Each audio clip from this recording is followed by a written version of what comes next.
Muito boa noite.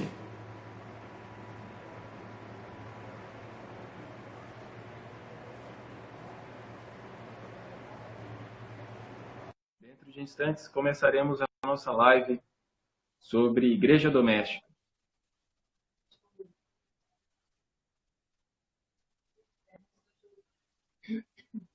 Boa noite, tudo bem? Boa noite. Olá, boa noite. Tudo bem? Salve Maria, Rafael e Aline, tudo bom? Bem, um Tudo prazer estar aqui bem? conversando com vocês. Opa, o prazer é todo nosso.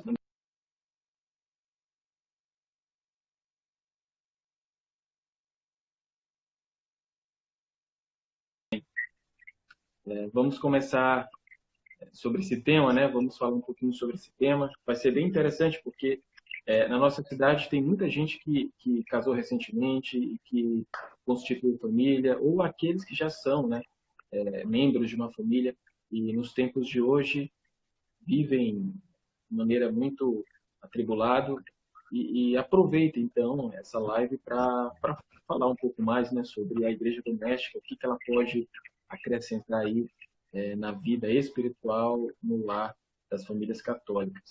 E realmente, como foi dito pelo Felipe, não tinha outro casal para explicar tão bem isso para a gente quanto vocês. Nós agradecemos a confiança de vocês, né? Uma pena que não pude ir na verdade não é que não pude ir no evento da Liga, o evento da Liga foi suspenso aí, mas Isso. com a graça de Deus as coisas vão se acertar, vai ter uma nova data e poderia ir também, vai ter uma oportunidade para a Aline ir também, para a gente encontrar vocês vindo aqui do Sul, aí para o extremo Nordeste, aí para a outra ponta do país, para nós nos encontrarmos pessoalmente. Maravilha. A propósito, eu tenho até uma especialização pela Escola de Administração da URGS, né, que fica no centro da cidade, se não me engano, perto da Catedral. Isso, fica em Porto Alegre. Mas Porto Alegre não é bem Rio Grande do Sul, né? Porto Alegre é como Brasília, assim, no meio de Goiânia, entendeu? Ah, tá certo. Muito bem. Bem, pessoal, vocês que estão aí online vão acompanhar uma live em primeira linha, em primeira mão, com muita qualidade. Mas antes, só fazer algumas apresentações, explicar um pouquinho mais como é que vai acontecer. Nós vamos ter aí o tema central, né, sobre igreja doméstica, tá? E o Rafael e a Aline vão nos brindar com essas explicações. No final, a gente vai ter aí cerca de 5 minutos para aproveitar bem, né, maximizar bem aí o tempo da live no Instagram, com perguntas. A gente vai escolher aí, dentre as perguntas que serão colocadas no chat, 2 perguntas para a gente poder responder com eles, tá? Então, de imediato, a gente vai pedir que vocês se apresentem, né? Falem um pouco mais de cada um e, em seguida, já podem começar. A gente, inclusive, quer fazer uma oração com vocês antes de iniciar. Certo. Podem iniciar, então, a oração, vocês aí, nós acompanhamos. Muito bem. Em nome do Pai, do Filho e do Espírito Santo. Amém. Amém.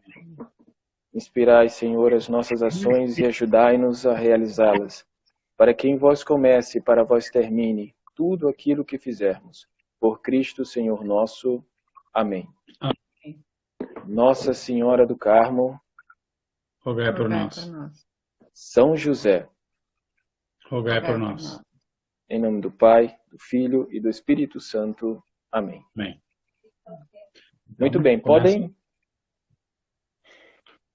Então, vou iniciar me apresentando. Eu sou a Aline Brodbeck, casada com o Rafael, mãe de 5, né? Tem uma aqui que resolveu estar acordada, tá aqui na nossa volta. Já devia estar dormindo há muito tempo, mas está ligada, né? Que coisa diferente. Eu tinha um blog, né? Que ainda tenho, mas não está mais ativo, que é o Fêmina.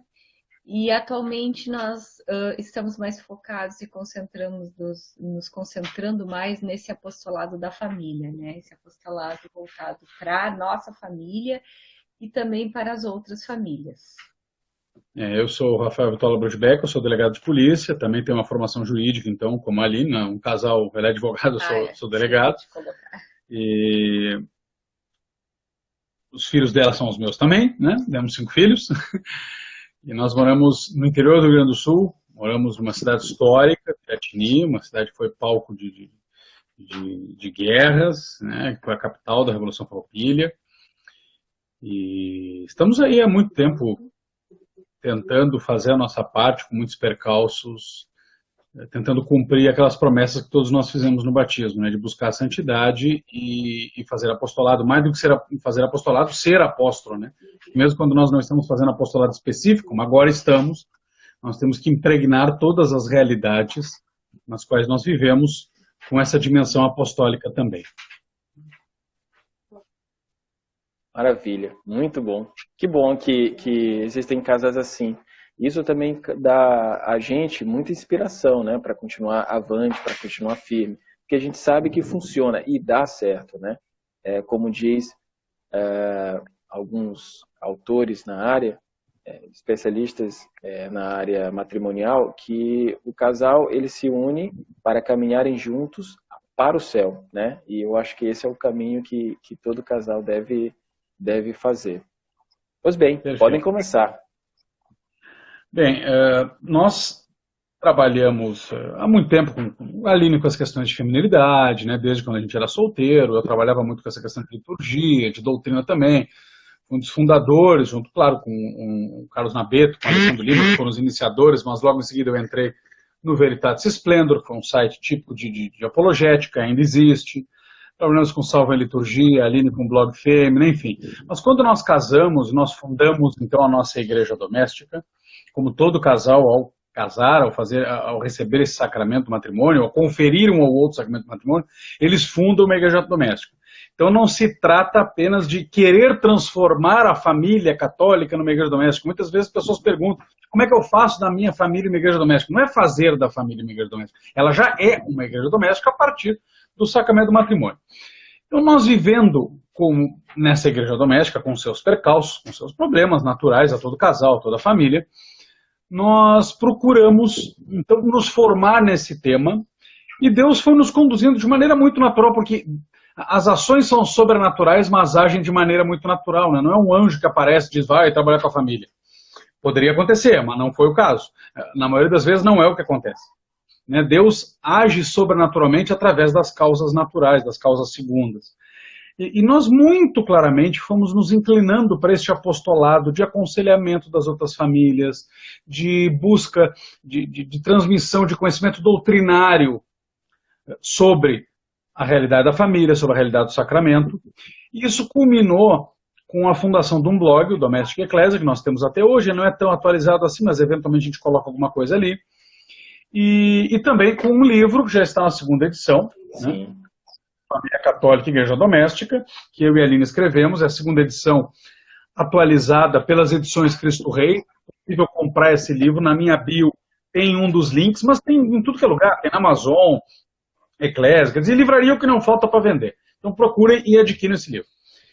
E no livro nós procuramos mostrar, tem uma visita aqui, né? A Lulu tá hoje, Lulu. Oi, e volta. Não, os outros 4 dormiram, mas essa aqui está resolvendo dar uma passeada.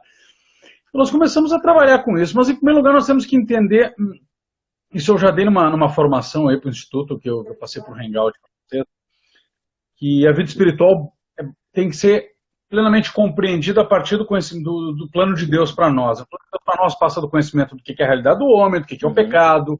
Sim. O homem precisa da graça de Deus, que sem a graça de Deus nós não somos nada.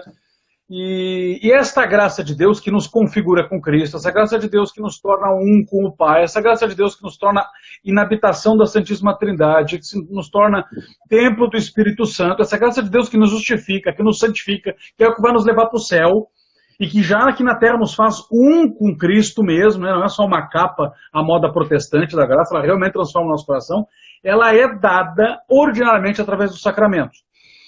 E um desses sacramentos é o matrimônio.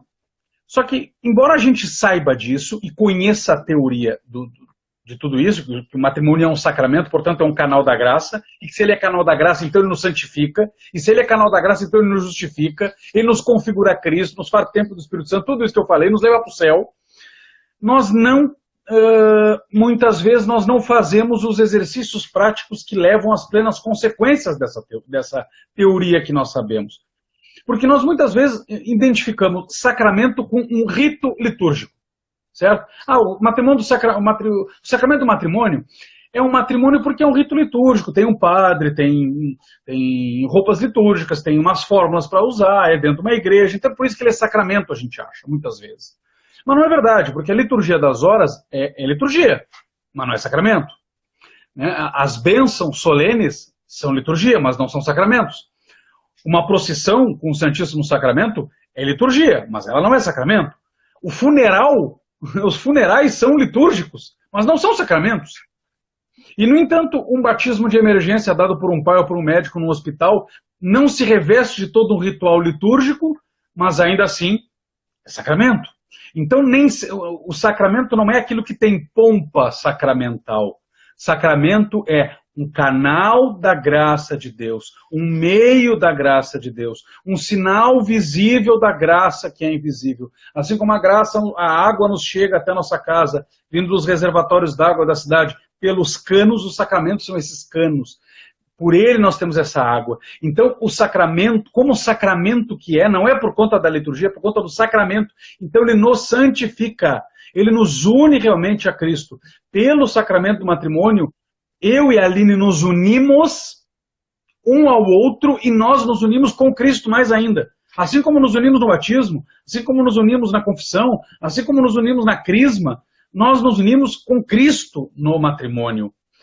E o matrimônio ainda tem um segundo aspecto, antes de eu passar a palavra para a Aline, para essa parte mais teológica, que ele, além de ser um canal da graça de Deus, ele é também um símbolo da união entre Cristo e a igreja. Nós vemos que se o pecado faz com que haja um abismo intransponível entre Deus e o homem, que é pecador, entre Deus Santíssimo e o homem pecador, é preciso que tenha uma ponte. Esta ponte é a cruz, né? Nesse abismo. E esta ponte entre o céu e a terra, entre Deus Santo e o homem pecador, ela também é uma união entre Cristo e a sua igreja. Cristo desposa a sua igreja, por isso que a igreja é a esposa de Cristo. Nós dizemos que a cruz são as bodas do Cordeiro. Tanto que a missa são as bodas do Cordeiro e no fim dos tempos vai ter a festa das bodas do Cordeiro, né? Mas o casamento entre Cristo e a igreja é na cruz, é um casamento mesmo. Ele se une com a igreja. E tanto se une que a igreja não só é a esposa de Cristo, como ela também é o corpo de Cristo. Assim como eu e a Aline somos uma só carne, né?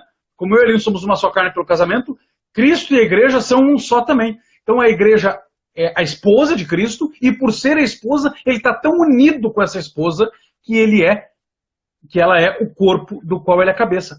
E assim como Cristo se une à igreja e gera vidas sobrenaturais, né, gera vida sobrenatural pela graça, salva pessoas, a minha união com a Aline, e aqui nós não estamos falando de uma união romântica, é união mesmo, união carnal, a união conjugal, a relação conjugal entre o homem e a mulher, quando um corpo se une ao outro, gera vida.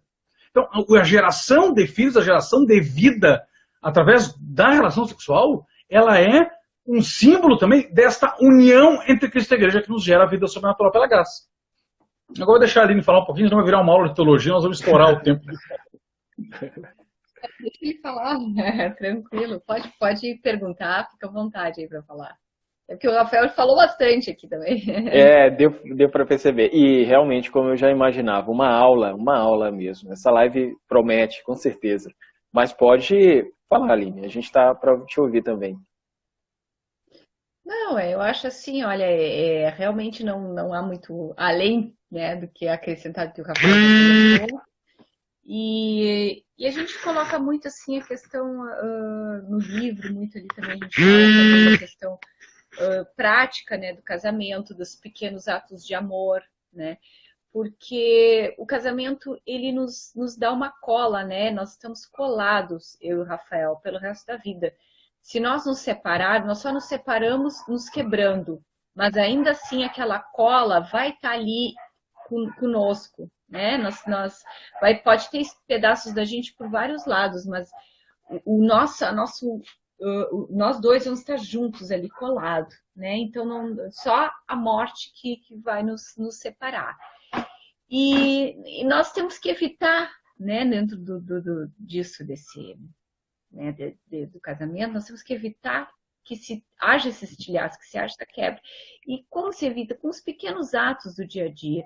E sem sombra de dúvidas, antes de qualquer coisa, pela oração, né? A oração com o casal, que é muito importante, com a família, que é muito importante, mas principalmente a oração individual, né? O Rafael tem, nós somos do Movimento Reino Christi, nós temos o manual de oração, nós seguimos as nossas orações através daquele manual, e também nós temos também que pensar assim, como mulher, né? Como é que a mulher faz a oração com a situação toda atribulada e tal?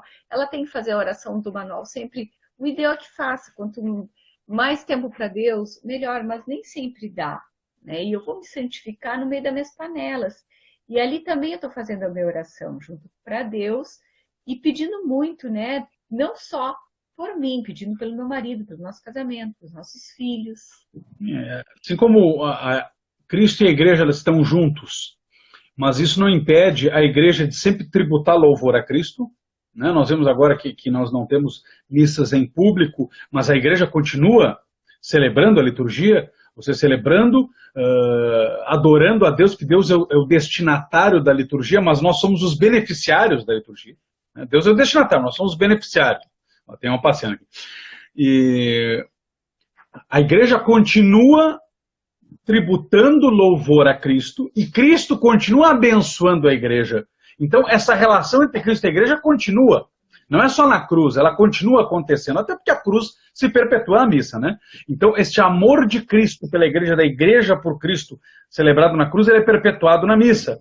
Então, assim também o nosso amor, que foi sacramentado no pleno sentido do matrimônio, ele também tem que ser perpetuado no dia a dia, na vivência diária, na oração. Claro que na oração pessoal, num momento específico de oração, agora nós vamos rezar o terço em família, ou agora eu vou fazer minha meditação sozinho, ali vai fazer a meditação dela sozinha também, eu vou pensar nos meus pecados do dia, ela vai pensar nos dela. Nós temos momentos de oração também, mas mais do que momentos de oração, quando São Paulo falava orai sem cessar, ele não dava um mandamento impossível de ser cumprido, né? Deus não nos dá mandamentos impossíveis de ser cumpridos. Um diretor espiritual meu dizia que se a santidade é possível, a santidade é obrigatória, porque Deus não nos chama a algo que não seja possível de conseguir, nem seja pela graça, né? Às vezes não sem o nosso esforço. Mas então, se Paulo dizia orar sem cessar, é porque dá para orar sem cessar. Tá, mas então eu vou deixar de trabalhar, eu vou deixar de dormir, eu vou deixar de namorar minha esposa, vou deixar de ver filme, vou deixar de trocar fralda cagada de filho, eu vou deixar de ir no banheiro, vou deixar de tomar banho porque eu vou rezar? Não. Significa que, embora eu tenha que ter, sim, momentos específicos de oração, além desses momentos específicos de oração, eu tenho que manter constantemente, claro que na medida do possível, porque nem sempre esse pensamento é explícito, né? Vida interior não é o pensamento explícito, mas manter na medida do possível a presença de Deus, consagrando o meu dia a Deus, de modo que mesmo que ele não esteja plenamente na minha mente, né, naquele momento em que, por exemplo, eu estou correndo atrás de um bandido, ou a Aline está cuidando de um filho, nós consagramos de tal modo o dia a Deus que nós, fazendo aquilo com honestidade, com serviço, nós estamos de certa forma rezando. Isso é orar sem cessar e orar em família. O que não significa que nós tenhamos que deixar de lado os momentos específicos de oração. E com isso nós nos unimos a Deus, e nos unindo a Deus nós também continuamos a nos unir um com o outro. E isso significa também que nós temos que ter momentos de união um com o outro. Nós vamos falar de Deus, vamos falar de assuntos espirituais, mas vamos também namorar, vamos tomar um vinho, vamos comer ontem eu tive uma live ontem com o pessoal do Instituto Veritas et Caritas, que é outro instituto da Liga. Eu terminei, fiquei aqui escrevendo umas coisas, e ele me chamou lá embaixo: Rafa, tu já não terminou tua live? Eu tô aqui esperando, né? Ela tava com um vinho, tava com um salamezinho, um queijinho, pra gente namorar, ver um filme. Muito normal. Perfeito. E também vida interior. Eu ia comer tudo sozinho. Perfeito, não dá, realmente. Não dá, aí não dá, realmente. A propósito, eu até acompanhei essa live, né? Eu estava acompanhando a live, estava até com o Bombacha, não é isso? Eu tava de lenço, né? A bombacha é isso. Que é pañuelo, né? Que é espanhol. Pañuelo. Isso. Sabe, tem algo que eu também acabei entendendo depois, né? Existe um livro, e certamente vocês devem conhecer bastante, muitos conhecem também, que é o Três para Casar, né, do venerável Fulton Sheen. O curioso é que eu só fui entender isso depois, né? O título para o português não tem tanto sentido, tanto peso, quanto para o inglês, né? No caso, para os Estados Unidos, o título em inglês. Eu soube que foi inspirado numa expressão lá nos Estados Unidos que é 1, 2, 3 e já, que seria mais aproximadamente a nossa, né? Que lá seria assim, 1 to the money, 2 for the show, 3 to get married. No caso, o título é em inglês, né? 3 para casar. E aí a ideia central é exatamente essa, né? Está os dois unidos, mas sempre voltados para Deus, como uma pirâmide. Os dois vão se aproximando e se aproximando ainda mais de Deus. Cada um, né, se aproximam um do outro e se aproximam para Deus. Realmente, é exatamente isso mesmo. Até porque o cumprimento desses mandamentos que são específicos do esposo e da esposa, eles fazem com que nós nos unamos mais e, nos unindo mais, nós também estamos nos unindo a Deus. Quanto mais próximo eu estou da Lin, mais próxima, e mais próxima está de mim, mais próximo nós estamos de Deus, se nós temos essa intenção de nos unir a Deus. Não quer dizer que simplesmente qualquer amor romântico vai unir a Deus. Não, é um amor que tenha esse foco, né? Até ontem, acho que ontem eu estava falando na live que muitas vezes alguns maridos lembram muito do mandamento de São Paulo, e São Pedro vai repetir também, da esposa, né? Mulheres, sede submissa aos seus maridos, como a igreja é a Cristo. Mas esquecem do mandamento do marido, que é marido, amai as vossas esposas como Cristo amou a igreja. O mandamento para o marido não é lembrai as vossas esposas que elas têm que ser submissas, né? Seria muito fácil. Se a mulher não está cumprindo, não é dela, ela vai se acertar as contas com Deus, eu tenho que cumprir o meu, me sacrificar por ela. A Aline falou no Reino Cristo, eu vi que teve gente que botou VTR, Venga tu Reino em espanhol, né? Gente do Reino Cristo está assistindo, e até um padre legionário, o padre Alexandre Nunes, lá de Roma, assistindo aqui. Teve uma pergunta. Que legal. Acho que as perguntas é no final, né? Não sei, teve gente perguntando. Isso. Isso. Eu vou pedir a todos que já se preparem aí para colocar as perguntas no final, tá bom? Porque a gente também aproveite ao máximo essa live. Perguntas são do sim, maravilha. Rafael e Aline, eu até coloquei aqui alguns pontos da live que tocam profundamente na igreja doméstica. E aí uma das perguntas que eu acabei colocando aqui, uma das colocações, que eu achei super interessante, é aquela organização que vocês fazem das práticas para a família católica. Muito interessante essas 6 práticas. Poderiam explicar um pouquinho mais aí pra gente? Bem, nós temos aqui no nosso livro, né? Nós temos aqui nos apêndices modelo de um horário de oração e também tradições piedosas, né? Que podem ser incorporadas à igreja doméstica. E claro que quando nós estamos dando essas práticas, por exemplo, tu fala aqui no modelo de oração, né? Isso. Modelo de oração. Na verdade, esse modelo de um horário de oração diário para a família, que contempla meditação, oração da manhã, o Ângelus, terço, orações da noite, na verdade é uma sugestão a partir daquilo que nós vivemos no Reino Cristo e que outros ambientes católicos também vivem. Quer dizer, nós temos uma regra de vida dentro do Reino Cristo que nós assumimos. Quando eu entrei no Reino Cristo em 98, a Aline em 2004, nós assumimos uma regra de vida que nós temos que procurar manter, mas que não é muito diferente daquilo que a tradição da igreja sempre incentivou os leigos a fazerem. O rezar de manhã, alguma oração de manhã, rezar de noite, fazendo um pequeno exame de consciência do que nós fizemos do dia, a graça de Deus que nos acompanha para os êxitos, a falta de nossa correspondência, essa graça de Deus que fez com que nós não fôssemos tão generosos nossos êxitos, né? Uma oração de manhã e uma oração de noite. E entre a oração da manhã e a oração da noite, procurar colocar o Ângelus ao meio-dia, ou Regina Coeli no tempo pascual, ou às 6 da tarde, uma dezena do terço, ou o terço, se puder ir à missa, fora do domingo e dias de guarda, né? Porque aí tem que ir à missa. Sim. Mas se puder ir à missa também em outros dias ótimos, se não puder, pelo menos uma visita ao Santíssimo, ou uma comunhão espiritual em casa mesmo, né? E meditação, olha, é fundamental para a vida espiritual, tanto eu e a Aline, nós experimentamos um uma união com Deus muito profunda quando fazemos a meditação, quando somos fiéis à meditação. Na meditação é aquele momento em que eu não estou simplesmente repetindo fórmulas que são importantes, certo? Mas que eu estou com a minha inteligência, com a minha vontade, dobradas diante de Deus, para que eu fale e Deus fale comigo também. Mas a Aline pode falar um pouco também sobre a vivência dela, porque essas orações nós temos que fazer individualmente algumas, mas muitas as crianças também têm que começar a participar. E aí tem o papel do pai como sacerdote do lar em fazer com que seja feito, mas tem aquela sabedoria da mãe de mostrar como isso tem que ser feito. Por exemplo, eu vou conduzir, nós vamos rezar o terço, criançada, sentem aqui. Mas a Aline tem aquela delicadeza própria da mãe, para temperar a brutalidade do pai, para fazer com que as crianças rezem. Então acho que isso aí tem que ser a Aline mais a falar do que eu. Eu também concordo plenamente. Realmente, a mulher ela consegue fazer isso de maneira primorosa. Tem coisas que são bem intrínsecas, né? Então, o que eu faço, né? Nós já estamos com alguns mais velhinhos aqui, e aí a gente sempre incentiva, né? Acordou, dá bom dia para o Papai do Céu, faz uma oração, né? Do jeito que souberem, né? Daí eu tenho as orações em família, e antes de dormir a gente faz oração com eles. Eu agora estou instituindo o balanço. Mas como assim fazer o balanço, né? Eu tenho feito a oração, eu tenho ensinado eles, eu inicio a oração e deixo que eles terminem, né? Até para ver aonde eles sabem, onde eles não sabem. Ah, mas é decorar fórmulas. De certa forma, também é bom, né? E eu peço que eles sempre escutem cada palavrinha que eles estão falando.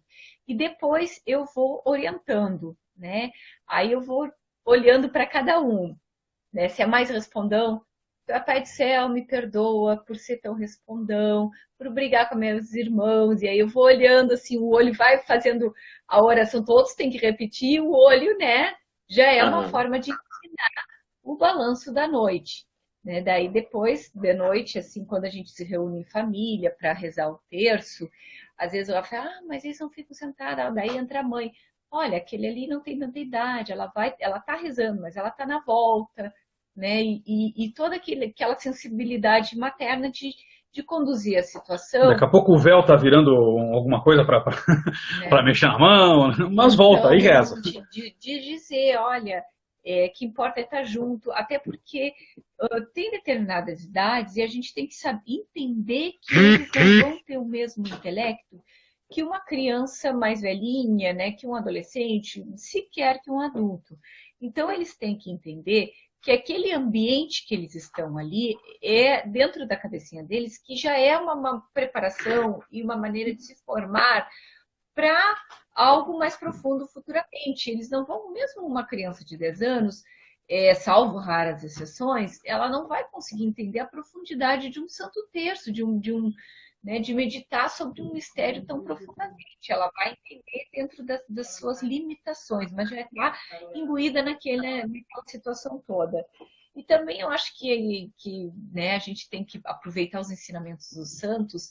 E agora eu não me recordo, mas teve um santo que dizia, que contava o caso de uma criança, e que dizia que uma criança simplesmente pegando o crucifixo e beijando e dizendo, eu estou dando um beijo para o Papai do Céu, às vezes vale mais do que um terço inteiro de um adulto mal feito, porque naquilo ali está a verdadeira oração, aquilo ali, a criança dentro da maturidade dela, ela está demonstrando o verdadeiro e profundo amor a Jesus, que nada mais é do que oração, que é o que Cristo quer, que demonstra o nosso amor, e que nada mais lindo que a ingenuidade de uma criança que consegue mostrar o verdadeiro amor na oração para Cristo.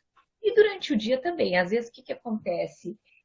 Eu estou meio atrapalhada na função do almoço e tal, eu boto ali no meu celular, eu tenho um aplicativo, e não precisa ser um específico, é só procurar, tem vários, né? Que é o terço. Então, alguém está rezando o terço ali e fazendo as meditações, e eu estou lá picando a comida e fazendo as coisas e ouvindo o terço, porque assim, eu posso rezar até mais de um durante o dia, vou fazendo meus afazeres, vou rezando. Nisso eles estão rezando na volta, né? Então, às vezes, um vai lá e, né, pequenininho, e pega o terço e diz, mamãe, estou rezando junto contigo aqui. Claro que não dura mais que 5 minutos, muitas vezes só larga ali, sai e vão fazer.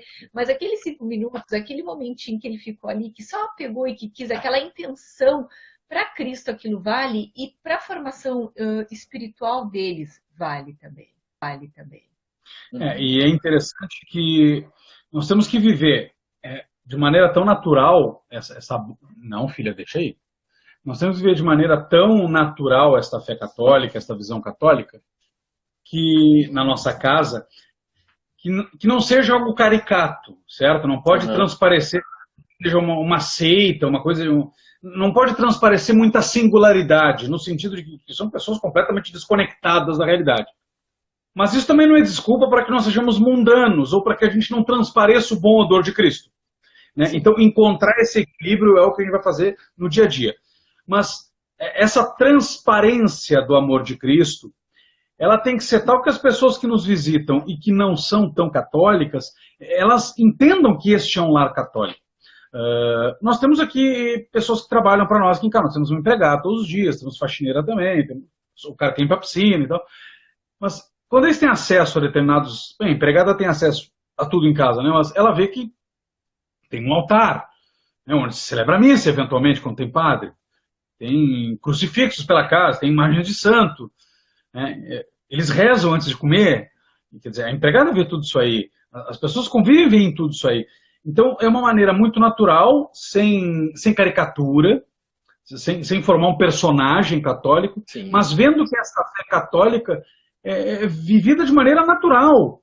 Vivida tão de maneira natural que nós estamos rezando antes de comer, mas depois nós podemos conversar no churrasco, tomar uma cerveja, rir, contar uma piada, receber os amigos. Isso é um aspecto. E um segundo aspecto, a Aline falou em vida de santos.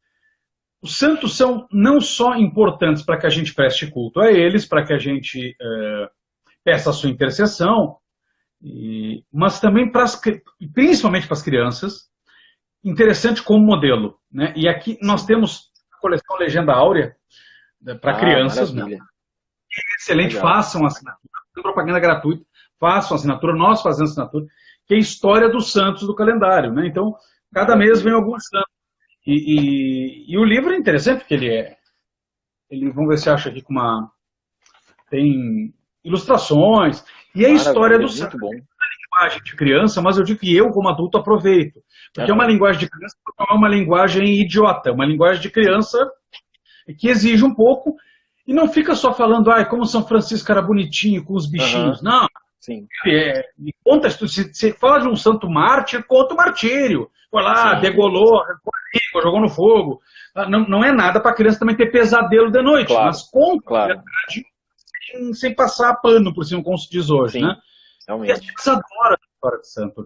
Hoje tem história de santo para a gente ouvir. Porque eles veem aquilo como muito concreto. Se o santo conseguiu isso, eu consigo também. Sim. E a gente consegue tentar aplicar para a vida deles. Olha como São Bento fez aquilo, como São Francisco aquilo, como Santa Margarida aquilo outro. Então eles veem que eles podem amar a Deus, podem amar a Cristo de maneira muito concreta, como os santos também amaram. E também, sim, assim, nós estamos imbuídos, né, num mundo em que há um apelo anticristão muito grande. Então, nossos filhos vão à escola e aí eles escutam coisas ruins, eles veem maus exemplos, né? Não é só, infelizmente, claro que tem coisas boas, mas infelizmente há um apelo muito grande a ser anticristão, a se debochar da fé, a se cultivar e se gostar de músicas que não é só músicas comuns, que já seria, tá bom, tudo bem, mas música além de ruim é funk, fala pornografia, e aí eles precisam, né, saber que existiram pessoas, crianças, que são como eles e os pais deles, que também viveram tudo isso, que buscaram viver, né? Não que nós sejamos, não é isso, longe disso, bem longe disso, mas que buscaram viver essa fé, né? Que lutaram como nós estamos lutando para viver esta fé. Então a vida de santos, ela é muito importante. Também a gente procura trabalhar muito com eles a questão da Bíblia, né? A gente trabalha bastante, a gente vai pontuando. Eu tenho o livro 365 histórias bíblicas. Tem algumas bíblias infantis espalhadas pela casa aqui, mas tem umas que são mais cada especiais. Dia vai contando uma historinha. E a gente vai trabalhando.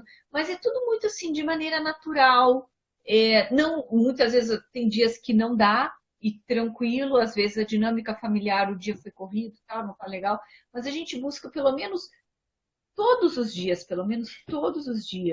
a gente tenta botar não só a oração, mas falar de alguma coisa, né, que pontuar, né, dessa questão da religiosidade, de buscar a Cristo, buscar amar a Santa Igreja, mostrar a vida do santo.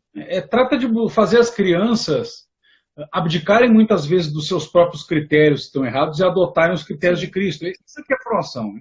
A formação é nós buscarmos fazer com que as crianças, assim como nós temos que ter, os critérios de Cristo. Temos uma oração que a gente reza muito no Reino Cristo, que fala em que Cristo é nosso modelo e é o nosso centro e é o nosso critério. Então, não adianta ser cristão com os critérios do mundo, nós temos que ser cristãos com os critérios de Cristo.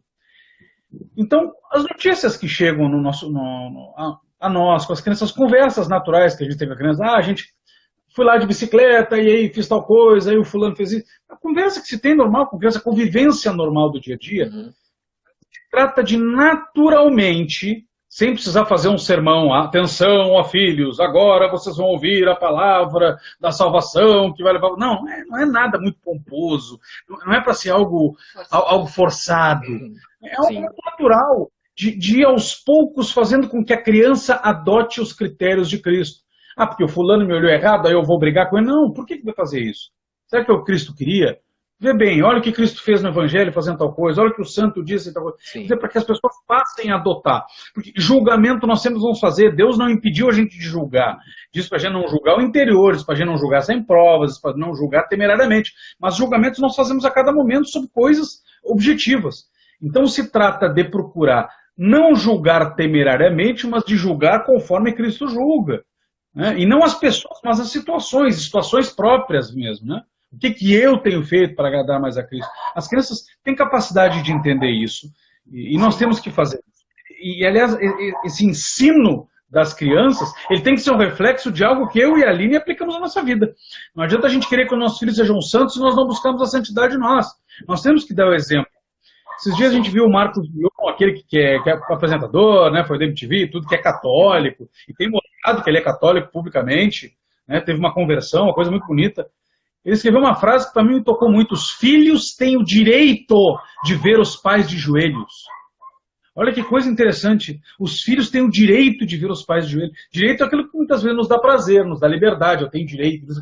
Então quer dizer que o filho ver o pai de joelho é um direito dele. Ele tem o direito de ver o pai rezando, porque assim ele vai poder emular o pai para também buscar a Deus.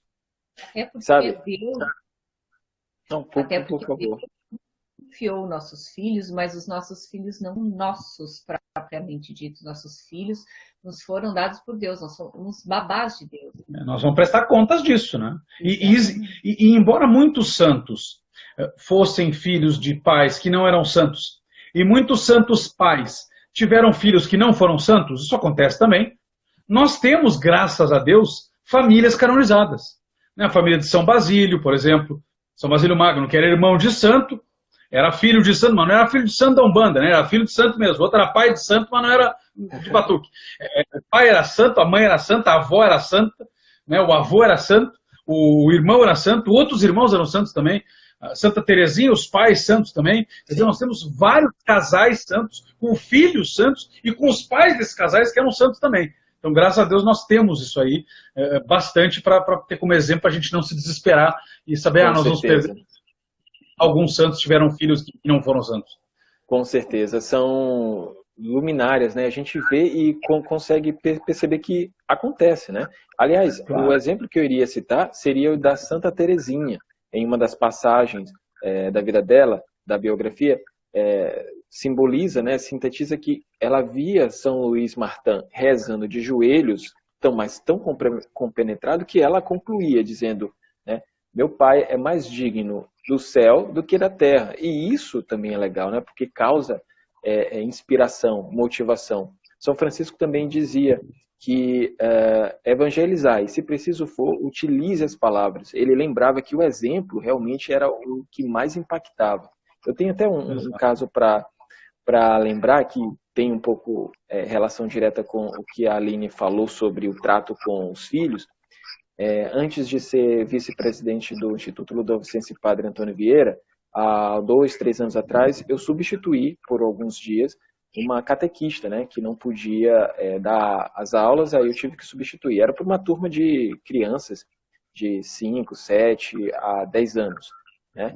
E a aula era sobre dogmas, né, valores, virtudes católicas.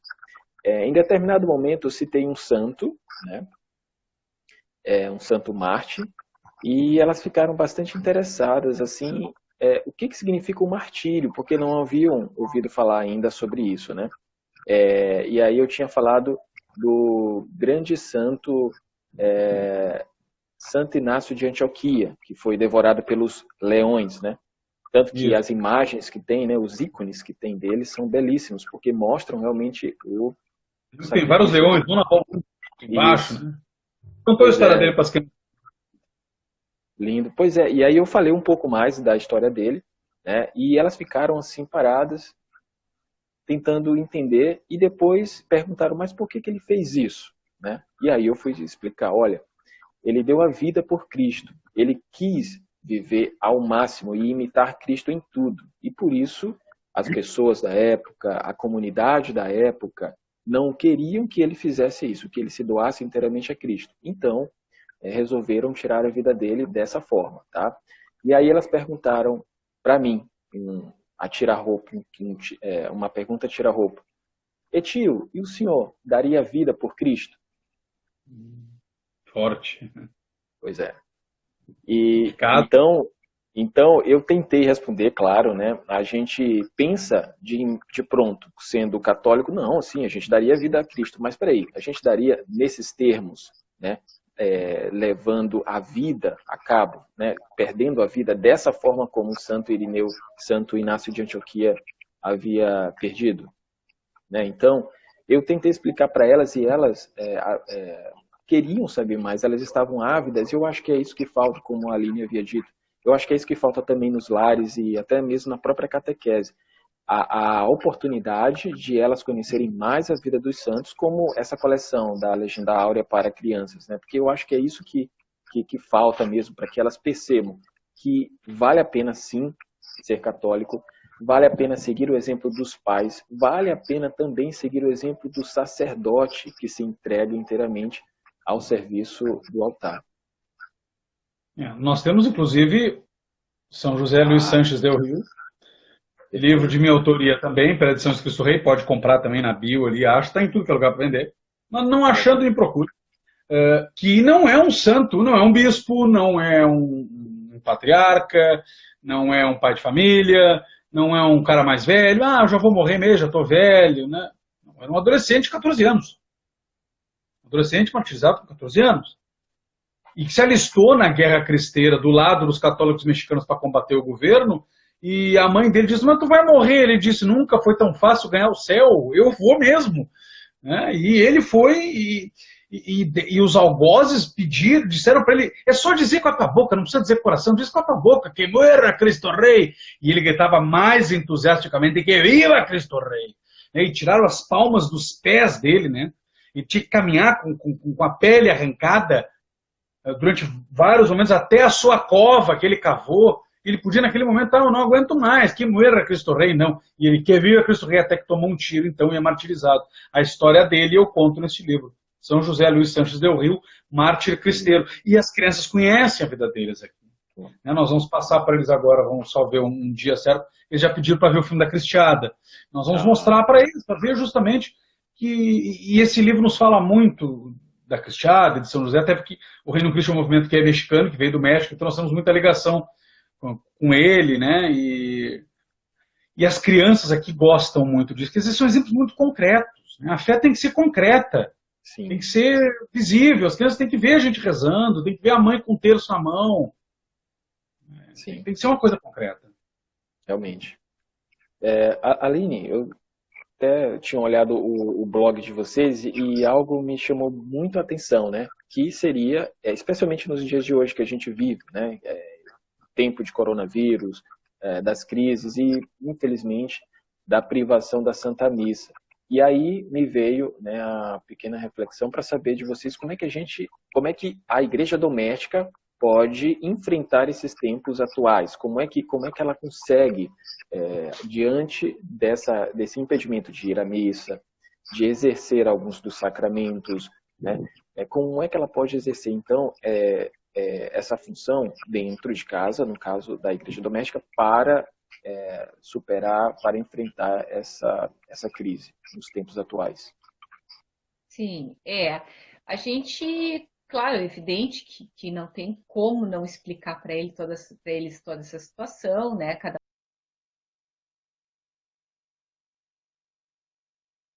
um entendeu de um jeito, outros já estavam no colégio, já tinha sido explicado no colégio, aí cessou tudo, aulas, tudo, e a gente segue explicando, né? Por que a gente não pode viajar, porque a gente não pode sair de casa, aquela função toda.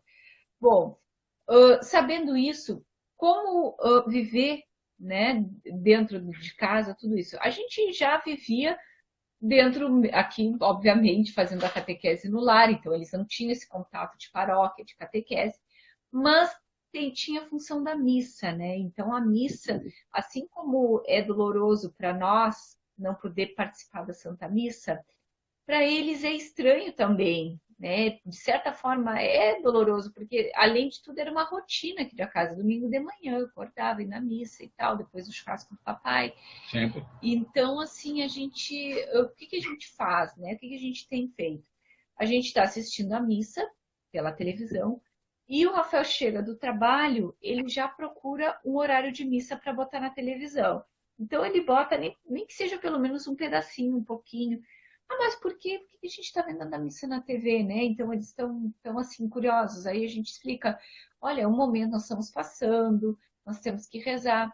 E muitas vezes a gente, na hora, né, da consagração, na hora né, de oração, a gente fala e vai acompanhando e vai falando a oração. Eu digo, agora você fecha os olhinhos, vamos rezar, porque a gente tem que ensinar a criança a rezar, também conduzir a oração, né? Porque senão eles simplesmente fechar os olhos, ficar quieto olhando para o ar, eles não sabem o que fazer.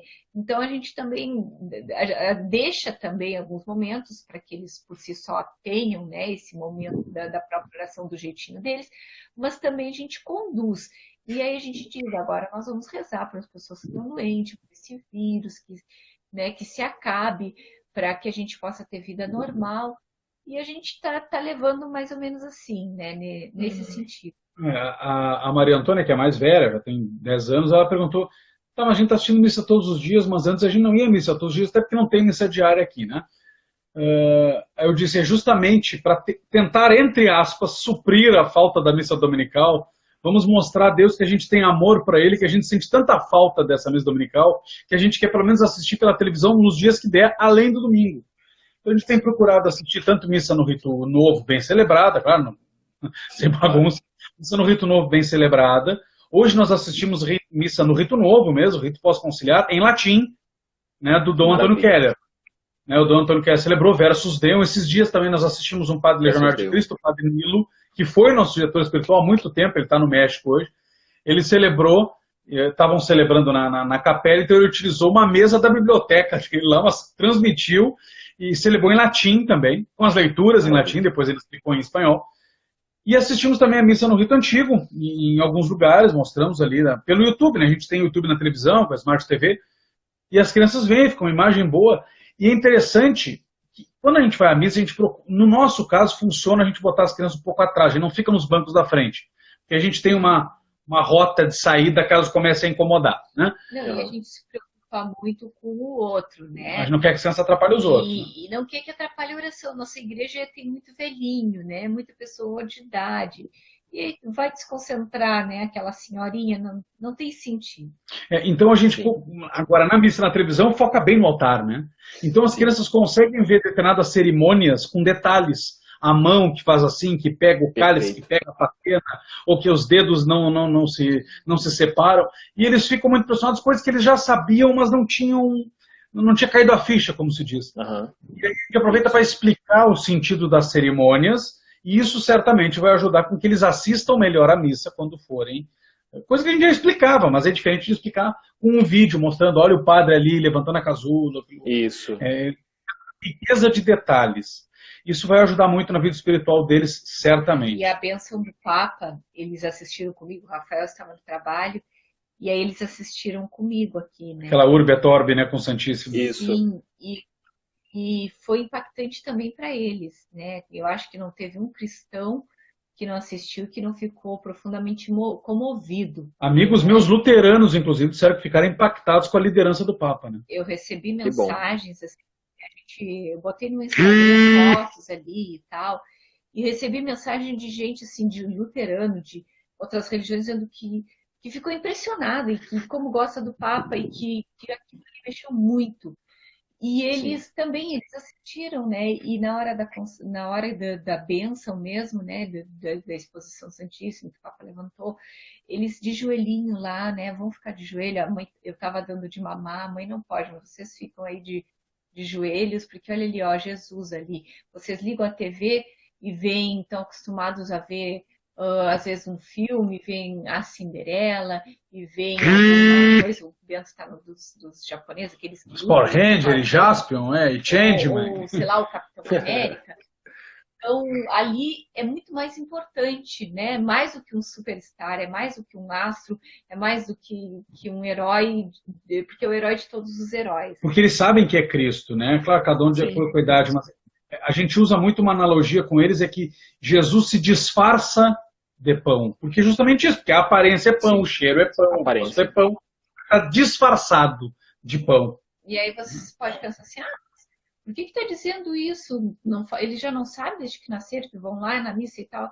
Porque a criança, e aí entra a professora, né? Eu fui professora, eu lecionei durante 10 anos, e a criança, ela trabalha na repetição, né? A criança tem que repetir, e tem que repetir diariamente, e às vezes eles esquecem, e às vezes eles sabem, mas tu tem que reforçar, né? Vai calando isso dentro da criança, até ficar profundo ali, marcado. Para nós, tem que repetir, né?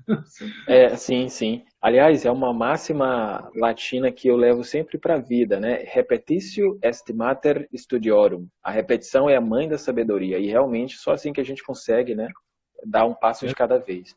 Olha, eu já imaginava que a live seria maravilhosa, muito boa, mas o nosso tempo é curto, né? E aí a gente precisa chegar na parte das perguntas, né? Eu vou pedir aí para o pessoal já preparar as perguntas. A gente vai escolher, infelizmente a gente não pode escolher tantas por conta do tempo, mas escolheremos 2, se possível 3, tá bom? Fiquem aí apostos para escrever as perguntas que o Rafael e a Aline irão responder. Vamos ver aí. Sejam rápidos no dedo, que o tempo passa. O tempo passa. Tempos fugit. Tempos fugit. Eu não sei se eu já posso me antecipar, mas teve uma mais lá em cima, bem no comecinho da live, e achei bem interessante. Não sei se dá para responder aquela. Deixa eu dar uma olhadinha. Bem no início? Mari Nóbrega. Como lidar com filhos pequenos na missa? Pronto, pode ser essa.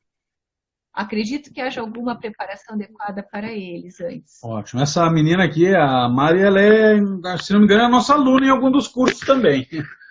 Né?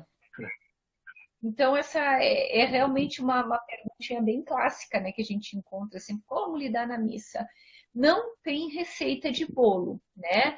Cada família é uma dinâmica, cada criança é um pensamento. Mas existem algumas coisas que nós viemos observando há um tempo, e não só nossas, mas também com outros casais, que é assim, quanto menos estímulos levar para a missa, melhor. Vou levar o bichinho tal, vou levar isso, vou levar aquilo, Afinal, eles se distraem, aquilo cai no chão, e se é um brinquedo faz barulho, atrapalha, e a gente fica mais... Ou o irmão pega, ele não queria que ele pegasse, quer dizer, dá problema. Existem missaizinhos para crianças, existem cat books, que nos Estados Unidos eles fazem muito, que são livrinhos, nós até não temos, né? Nem os missaizinhos, nem os cat books. Porque para nós... a gente tem livros que falam de verdades da fé e que eventualmente eles levam. Eventualmente, também não é sempre, né? Sim, E sim. vai ter algumas regras a gente estipulou também, né? Nós, obviamente, nossa família é meio A grandinha, gente ocupa o banco então a todo. gente ocupa um banco inteiro, né? O Rafael senta numa ponta, eu sento na outra, e aí a gente bota meio estratégicos, assim, tipo, vai o Bento mais de um lado, a Antônia do lado do Rafael, Que era ler o missal. a aí já- Tereza, que é mais quietinha, fica no meio, e a Lulu, que é essa crespinha que andava por aqui aprontando, né? Ela fica, né? Como ela tem 5 anos, ela não vai conseguir ficar a missa inteira bem paradinha. E o Santiago dorme no carrinho. Né? Então ela fica de um lado para o outro no banco, mas é no banco, né? Não pode sair dali. Dá uma fugidinha, a gente já chama. E a gente chama atenção para os momentos, né, pessoal? Agora é o evangelho, agora é a Sim, sim. consagração, joelhos, consagração, o pão vai se transformar em Jesus. E eles vão conosco na comunhão, né? Quem não comunga vai conosco igual, para chegar perto de Cristo, nos ver de joelhos, tá? Para ter esse estímulo. E algumas coisas também que... Realmente, assim, ó, tem dias e dias, né? Domingos e domingos. tem domingos não ótimos. é fácil. Tem domingos que estão extremamente calmos. Mas tem domingos em que, às vezes, a gente tem que levar, o Rafael leva lá pro átrio, dá uma conversada boa. Conversada de delegado, né? E também, assim, a gente institui algumas coisas. Ó, não vai ganhar Coca-Cola. Domingo é o dia da Coca-Cola aqui em casa. Não se comportou nada, não vai ganhar Coca-Cola. Né? E outra, procurar igreja, mesmo horário, a criança aí alimentada, né? Ter feito xixi, quer dizer, as necessidades básicas atendidas e criar uma rotina para que ela não saia dessa rotina. Acho que tem outra pergunta aí, para acabar o tempo. Realmente, tem uma aqui. A gente vai aproveitar e fechar com essa daqui. Dica para crianças sanguíneas, né? Em relação à oração. A criança tem que aproveitar que a sanguínea, ela é apaixonada, né? Então tem que estimular muito isso, o amor. Vamos levar uma flor para botar no vaso de Nossa Senhora. Tu vai escolher a flor. O sanguíneo vai lá e escolhe a flor. Tu bota. Vamos fazer uma carta. Pinta bem bonito, faz uma carta para Jesus. Né? Vamos botar ali, aí agora aqui na frente, vamos fazer uma carta, né? Então aproveitar esse lado do sanguíneo, né? Dele ser muito apaixonado, dele ser muito entregue. E não esquecer que São Pedro, o primeiro Papa, foi sanguíneo. Né? Tipicamente sanguíneo. Numa hora ele negava a Cristo, na outra ele queria fazer uma tenda para Jesus, Elias e Moisés no Monte Tabor. E não foi Paulo que foi escolhido para ser o líder, né? Pô, colérico, é o líder por natureza, evangelizou o mundo inteiro. Como é que não foi o Papa e foi Pedro? Cristo escolheu Pedro. Então Pedro, como sanguíneo, o sanguíneo tem como sim buscar oração, como Pedro buscou e se entregou. Né? Sem dúvida. Olha, a gente está chegando já quase no limite do horário aqui. Eu quero agradecer imensamente a Aline e ao Rafael Brodbeck pela live maravilhosa, edificante e realmente muito boa mesmo, muito boa. Pena que o tempo é curto, né? Infelizmente a gente não pôde aproveitar mais, mas certamente deve ter feito muito, muito bem a todos que acompanharam a gente aí, cerca de 45 pessoas, né? E agradecemos do fundo do coração pela disposição de vocês, do tempo que vocês dedicaram a nós para compartilhar, para dividir aquilo que vocês vivem, aquilo que vocês acreditam e aquilo que vocês fazem. Muito obrigado pela confiança. Nos sigam no Instagram, sigam a Aline, sigam a mim, façam nossos cursos, alguns estão com descontos, tem uma aula da Aline sobre a mulher virtuosa, está excelente, mais barato que uma pizza, tá? Não engorda nessa quarentena. Nos sigam e nos ajudem também. Muito obrigada. Só uma curiosidade. Não, por favor. Uma boa noite, muito obrigada pelo convite. Pode falar. Maravilha. Só uma curiosidade, Rafael. A Suma Teológica lá atrás, verde da Eclésia? Também, isso. Também, junto maravilha. Com Gentios e com a Catena Áurea. A biblioteca pega todo esse lado aqui. Uma hora eu mostro para você. Muito legal. Muito legal. Então, vamos encerrar com uma oração, né? Uma Ave Maria. Tudo bem? Certo. Ave Maria, cheia de graça, o Senhor é convosco. Bendita sois vós entre as mulheres, bendito é o fruto do vosso ventre, Jesus. Santa Maria, Mãe de Deus, rogai por nós, pecadores, agora e na hora de nossa morte. Amém. Nossa Senhora do Carmo, rogai por nós. Em nome do Pai, do Filho e do Espírito Santo. Amém. Amém. Muito bem. Uma santa noite para vocês, tá? O Maranhão aguarda vocês na nossa liga em breve. Vamos para São Luís. Um abraço. Tá, outro. Tchau. Tchau, tchau.